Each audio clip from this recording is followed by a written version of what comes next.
Ladies and gentlemen, welcome to LPU Laguna Air, Flight 143, bound to Los Angeles. This is Nicole, and together with my team, Aliyah. Welcome aboard LPU Laguna, where your journey begins. In command of this aircraft is Captain Elvero. Assisting him is our first officer, Alvarado. Our flight time is approximately 12 hours and 45 minutes. Mga binibini, ginang at ginoo, ang lipad na ito ay pinangungunahan ni Kapitan Elvero sa tulong ni unang opisyal Alvarado. Ito po si Nicole at si Aliyah, ang inyong cabin crew in charge. Tayo po ay lilipad ng mabigit kumulang 12 oras at 45 minuto.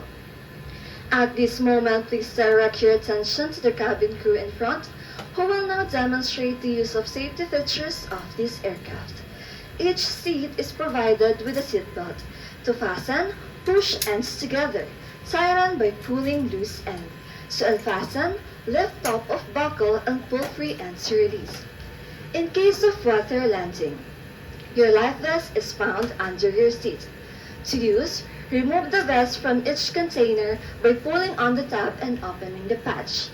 Slip the vest over your head, bring the strap around your waist and secure the buckle. Pull the strap to tighten. As you leave the plane, inflate the vest by pulling red tab at the bottom of the vest. To manually inflate it, blow into the tube to increase air and push the pin inwards to release air. Lights will activate automatically in the water. Do not inflate the life vest inside the aircraft.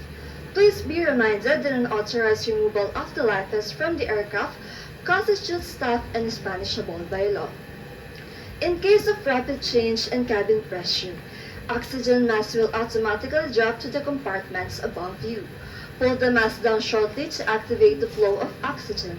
Place the mask over your nose and mouth.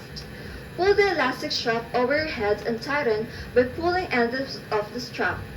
Remain calm and breathe normally. If you are traveling with a child, attend to yourself first, then to the child. Please note that there are 6 emergency exits in this aircraft. These are the 2 doors in the front and at the back, and 2 of each side of the overwing exit. During evacuation, do not carry your hand luggage with you. If smoke is present, keep low and follow the floor proximity lights to the nearest exit. The safety information cards are in the seat pockets in front of you. Please read it carefully before takeoff. The use of portable electronic devices is not allowed during takeoff and landing.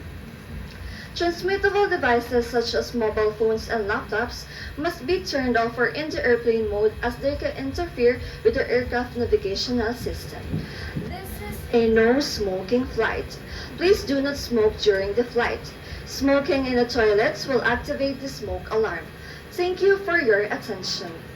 Ipinakita po namin sa inyo ang wastong paggamit ng seatbelt, life vest at oxygen mask.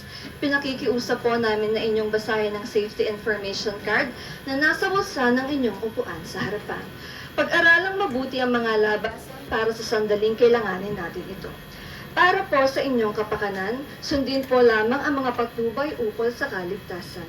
Kung mayroon po kayong pag-aalinlangan, huwag po kayong mag-atubiling lumapit sa amin. Para po sa inyong kaalaman, ang paninigarilyo ay mahigpit na ipinagbabawal sa kabuuan ng ating paglalakbay at maging sa loob ng palikuran.